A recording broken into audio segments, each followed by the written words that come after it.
Assalomu alaykum savoqdoshlar. Hozir biz 14-darsning muzokarasini qilamiz. Biz muzokara qilishni ilgari tunugun olgan imtihonningki savolni bir qilib ishlab chiqamiz. Biz tunugunki imtihonningki birinchi savolida jumlaga munosib javobni tanlang deb bir uyg'urcha jumla berdik. Bu ishek degan jumlani berdik.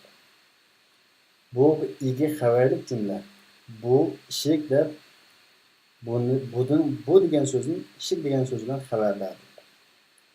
Biz bununla mos keladigan tuvandagi jumlalardan tanlaymiz. Buningda ko'pincha tanlagan xato ketgan taraf qaysi deganda hadal babu deb aliflam bilan kelganini tanlagan. Bu bir xatolik. Nima uchun? Chunki bu aliflamdan keyin hazadan keyin aliflamlik kelgan so'z hadaning izohlovchisi bo'ladi. Ya'ni badali bo'ladi. Demak, bu ishik deb bu izohladi, lekin xabar bermadi. Biz bu ishik deb xabar berilgan bir so'zdan maqsad qildik. Unda olgan ekan, bunda eng oxirdagi hada babun. Bu ishik deb igi xabarlik jumla kirish lozim. Hada igi bo'ladi, babuncho xabar bo'ladi. Bunda to'g'risi hada babun. Hada mubtada, babun xabar. Hadal babu xato. Chunki buningda xabar yo'q. Al babu nima bo'ldi? Hadaning izohlovchisi. Hadachu igi bo'ldi. Jumla kamtik. Biz bunda kamtik jumla tanlamaymiz. İkincisi jumlaga munosib javobni tanlaganda yani uyg'urcha jumla bilan berdik. Bu igi xabarlik jumla. Ovu mushuk. Dalika qittun, tilka qittun, ulaika qittun, haulai qittun. Uyg'urcha jumla ovu mushuk. Ovu mushuk. Bu ovu degan gap qaysi mas keldi? Dalika. Tilka mas keldi. Ammo qittun mushuk degan gap erlik shaklda kesim bo'lg'achqa buningga dalika to'g'ri. Bundan ko'pincha o'quvchilar to'g'ri tanlagan. Tilkan tanlaganlarida lekin bu xato. Chunki qittun degan so'zning oxirida ayollikning ta'si yo'q. Bunda ayollik bo'lgan tilkan ko'rsatish xato. Uchinchi savol jumlaga munosib javobni tanlang deb bo'lib biz bir jumla berdik uyg'urcha. Ovular yigitlar. Ovular yigitlar. Ovular degan mu, ya'ni yiroqni ko'rsatish olmishini ko'plik, yigitlar uchun erlik ko'plik. Unda bo'lsa haulai fata, ulaika fatayat, haulai fitya, ulaika fitya. Qaysi mas keldi? Ulaika fitya. Ulaika ovular ko'plik, yiroqlik. Fitya yigitlar. Qavni xato. Dördüncüsü el-mudarrisu vaqifun. Bu cümledeki ige, ya'ni mubtada qaysi desam, shunda aniq bir jumla bo'lib ko'pincha vaqifun deganni ige deb tanlabsizlar. Ige degan nima edi? Xabar berilguchi so'z. Xabar berilguchi so'z. Biz o'qituvchi urturug'liq deb o'qituvchidan xabar berdik. Bunda bo'lgan ekan ige qaysi bo'ldi? Mudarris. Va beshinchisi tuvandagi jumlalardan to'g'ri jumla tanlaganda ige xabarning o'rnini almashtiryapti. Nazifun al-qamisu nazifun. Bunun to'g'ri qaysi? Alif lamliq iniq kelgan so'z ega bo'ladi. Bu jumla beshida kirish kerak. Nazifun pokiza degan bu xabar jumlaning oxirida kirish kerak. To'g'risi al-qamisu nazifun. Oltinchisi bosh o'rinni munosib so'z bilan to'ldirganda al-labanu thaqilun jamilun kabirun harrun ladhi. Bunun to'g'risi qaysi? Harrun. Ko'pincha xato ketganlarning ko'pinchisi qaysini tanlagan bunda? Ladhidun tanlagan. Sutni biz mizlik demaymiz. Mizlik deb sifatlaymiz. Biz bunda muvofiq xabar ekanimiz qaysi bo'ldi?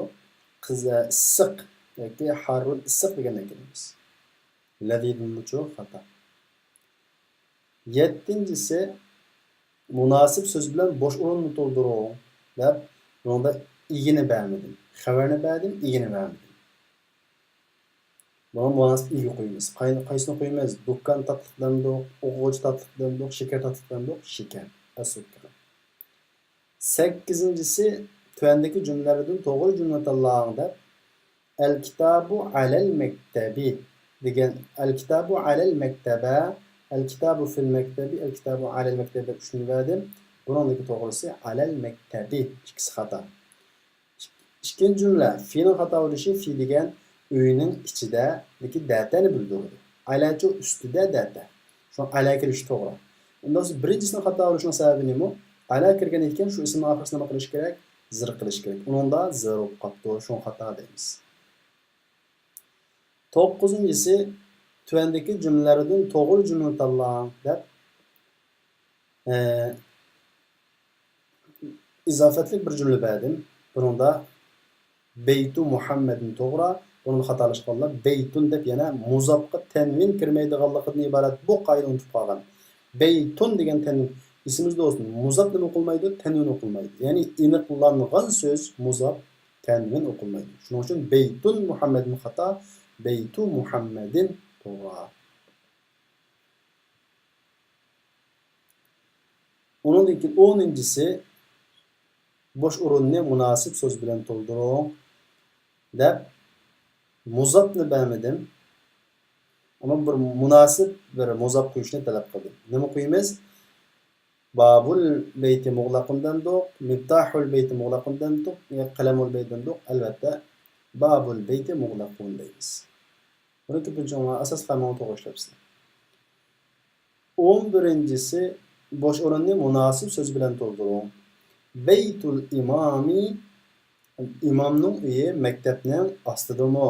Maktabkami yoki maktabning oldidami? Qaysi mas qildi? Albatta Beytul imami amamal madrasati. Maktabning oldida desak bu mas qiladi. 12-incisi munosibni tanlangda Fatima o'ltirdi dedim. Dedi men fe'lni erlik shaklda berib qo'ydim. Sizlar ayramam deb. Jalasa Fatima. Bu xato. Chunki jalasa degan erlik, birlik. İkincisi Celasat Fatimatu bu to'g'ri. Celasat kirish to'g'ri. Üçüncüsü Celasti Fatimatu. İkinci şahsın adına ayollar ama ikinci şahsın adına. Bu mu hata? Celasat Fatimatu bu to'g'ri. 13-incisi tuvandagi cümlelerden to'g'ri cümle tanlang. Hum tujjarun kabirun, hum tujjarun kibarun, hum tujjarun kabiran. Bunun to'g'risi qaysi? Hum tujjarun kibarun. Hum tujjarun kabirunun xato bo'lishining sababi bulardagi kabirun degan sifatlanguvchi savdogar degan so'zga sonda ergashmaydi. Ya'ni tujjarun savdogarlar ko'plik bo'lg'achqa bulardagi kabirun degan sifatni ko'plik qilish kerakdi. Üçüncüsü kabirat ayollik shaklda kelib qoldi. Shuning uchun to'g'ri emas. Ikkinchisi to'g'ri. Hum tujjarun kibarun. 14-ci to'g'ri jumla tanlang. Uning uyi cho'ng. Beytuka kabir. Sizning uyingiz cho'ng. Beytuhu kabira. Beytuhu kabir. Qaysi to'g'ri? Üçüncüsü. Beytuhu kabir to'g'ri. Chunki bu yerda beytuhu kabiratun xato bo'lishining sababi beyt degan erlik bu erlikka kabiratni oyliq shaklda kelsa Beytuka bu xato, ikkinchi shaxs. Beytuhu kabirun bu to'g'ri. 15-incisi to'g'ri tarjimani tanlaymiz. At-tabibul jadidu fil mustashfa va at-tabibul qadimu fil mustasaf. Yana doktorxonada va konu doktor ambulatoriyada. Buniki to'g'ri tarjima shu. 16-incisi Uyg'urchani arabchani tanlaymiz endi. Mening bir qiz qarindishim bor, uning o'g'li bor, sening qiz qarindishing bormi? Li uhtun lahu ibnun alaka uhtun. Li uhtun laha ibnun alaka uhtun. Qaysi to'g'ri? Ikkinchisi to'g'ri. Li uhtun laha ibnun. Uning bir o'g'li bor. Alaka uhtun. Üçüncüsü li uhtun laka ibnun. Mening qiz qarindishim bor. Sizning o'g'lingiz uning qiz qarindishi. Bu xato. Ikkinchisi to'g'ri. 17-ci sual munosib jumlani tanlang. Yangi qiz o'quvchilar qayerga ketdi? Kitobxonaga ketdi. Bunda fe'lninki ko'pligini sizlar ayramam deb qarab baqsam ko'pincha buni xato ketibsizlar. Yangi qiz o'quvchilar qayerga ketdi? Ayna talibat uchadida. Bu hammasi o'xshash, shundaqmi? Birincisi zahabu ilal maktaba. Kitobxonaga ketdi. Bu zahabu erlik, uchinchi shaxs erlik ko'pligi. Bu qiz o'quvchilar ketdi bo'lgandan keyin bu erlikka buni to'g'ri kelmaydi. İkincisi zehabtu minel mektebe. Bu ikinci şahıs erlik. Bu tehim maskelmeydi. Üçüncüsü zehabne minel mektebe. Bu üçüncü şahıs ayoluk köklük. Bu maskeldi. Doğrusumuş. Mana bu savollar qiyin emas, ammo dars pishib o'rgangan bo'lsanglar, bu qiyin emas. Mush topshiriqni joyida ishlab manganlar buningda asosan to'liq numar oldi. Qolganlar buningda 90, 80, 60 olganlar bor. Ma'lumot bugungi dars muloyizasi shunchalik bo'ladi. Endi bugungi darsning grammatikasi nima deganda, esimizda bo'lsin, bundan keyingi bu birinchi qism kitobimizning oxirigacha bo'lishlik shu kishilik almashlarninki bash kelish, egilik kelish shakli, shundaqla fe'lning 14 turiga turindiganligi mushu hamma darsimizda ma'lum. Shunga bu har bir darsdagi sizlarga bir topshiriq hisoblanadi, buni pishirib bilishinglar kerak. Durust lug'atlar arabiyaninki birinchi qismininki asosiy grammatikasi 3. Birisi ism ishorat. Yaqin, yiroq, er, ayol, birlik, ko'plik degandek. İkincisi kishilik almash, bash kelish, egilik kelish. Üçüncüsü fe'l mazi, o'tgan zaman fe'lining 14 xil turinishi. Mush 3 grammatika durust lug'atlarning birinchi qismining grammatikasi mush. Asosiy cho'ng jihatdan mush. Uning bir qo'shimcha grammatikalar bor. Masalan, bugungi darsimizda asosli maqsad qilib o'tgan grammatika nima deganda, lamu ta'lil o'rgandik. Biz tamlik o'rgangan, shundaq-ku ig'darishlikning. Hada li Muhammadin, bu Muhammadning, bu kitob Muhammadning, bu qalam Muhammadning deganga o'xshagan nimalarni o'rgangan? Tamlikninki lamini o'rgangan, tamlikning lamini o'rgangan. Endi bugun biz ta'lilning lamini o'rgandik. Ta'lilninki lamini o'rgandik. Ta'lil degan nima esa sabab, illat degan gap. Illatning lami. Masalan, men baga misol qilsanglar, "Zahabtu ila al-mustashfa li ziyarati sadiqi." Doktorxonaga do'stimni ziyorat qilish uchun qanday qildim? Bordim.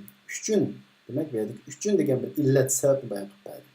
Bumi masdarning boshiga kirsa, oxirini qanday qiladi? Zir qiladi. Ismning boshiga kirsa, oxirini zir qiladi deb tushunsangiz. Bizning darsdagi birinchi grammatika yana bo'lgan. İkinci grammatika endi biz birinchi qism kitobimizning 5-2 darsdan boshlab bir narsani deb qo'ymaymiz. Bu qaysi deganda, shu zir o'qilmaydigan, tanvin o'qilmaydigan deb. Biz buni arab tilida nima deb ataymiz desanglar, mamnu' min as-sarf deb ataymiz. Bu turilishning cheklangan ism degan gap. Sizlar buni texim oson tushunish uchun buni tanvin o'qilmaydigan, zir o'qilmaydigan ism deb tushunsanlar bu yaxshi. Qaysi ismlar shu mamnu' min as-sarf, ya'ni tanvin o'qilmaydi, zir o'qilmaydi deganda, birinchisi biz buni bilib bo'lgan ayollarning ismlari. Fatima, Zeynabu, Aishatu deganga o'xshagan. İkincisi erning ismi, ya'ni xos ismi bo'lsa-mu, lekin oxiri tava, oxirida ayollarning ta'si bo'lgan erlarning ismlari. Masalan, Usamatu, Hamzatu, Talhatu, Ubaydatu deganga o'xshagan. Üçüncüsü fa'lanu ölçümüde kelgan sifatlar. Yani sıfat müşebbihe deymiz. Fa'lanu ölçümüde kelgan sifatlar. Masalan, atshanu, jav'anu, shab'anu, kaslanu, zam'anu deganga o'xshagan. To'rtinchisi aliful mamduda ta'nis deymiz. Alifut ta'nis mamduda deymiz. Yani suzulma alif hamz bilan oyoqlashqan deb tushunib, biz bundan keyin ham so'zlaymiz buni. Oxiri alif hamz bilan oyoqlashgan, suzulma alif bilan oyoqlashgan ismlar. Masalan, aghniya'u, atibba'u, asdiqa'u, fuqara'u, hamra'u deganga o'xshagan. Bularmi tanvin o'qilmaydi, zir harakatchi o'qilmaydi. Endi 5-dan bugungi asosligi 5-dan chet elning ismlarimi tanvin kirmaydigan, zir o'qilmaydigan mamnu' min as-sarf ismlarining qatori. Masalan, Williamu, Edvardu, Ibrohimu, Ismoilu deganga o'xshagan. Endi William, Edward deganga chet ellik. Ismoil, Ibrohim degan chet elnami albatta chet ellik. Bu burun chet eldan arab tiliga sirtdan kirgan ismlarning qatori deymiz. Mana bu bizning bugungi darsdagi ikkinchi grammatika. Uchinchi oxirgi mazmun qaysi deganda,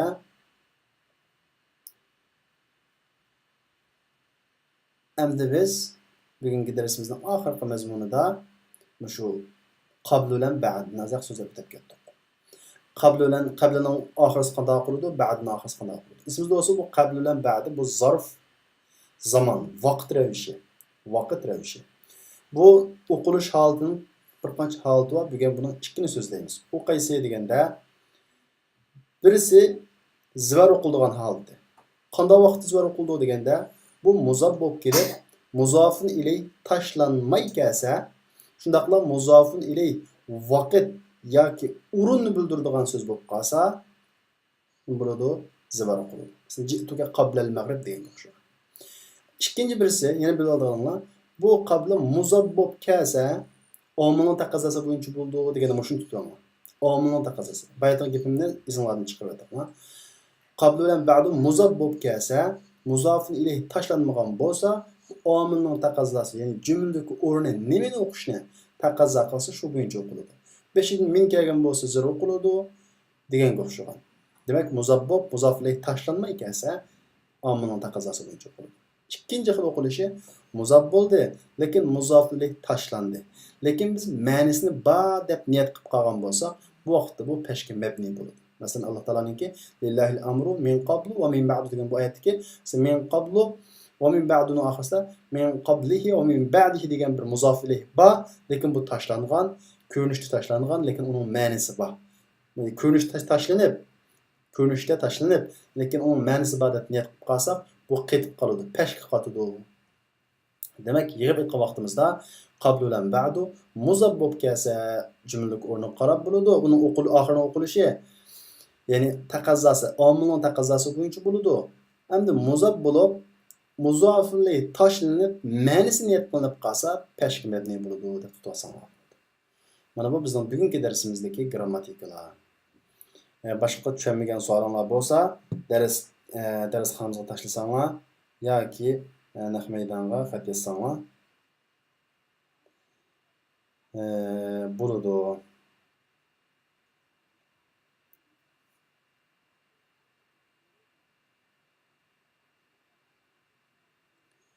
O'shaning boshqa savoli yo'q o'xshaydi. Unda bo'lsa arkadaşlar biz kelarki soatlik, ya'ni inshaalloh ayatlik darsimizning muzokarasini ko'rishaylik. Assalomu alaykum.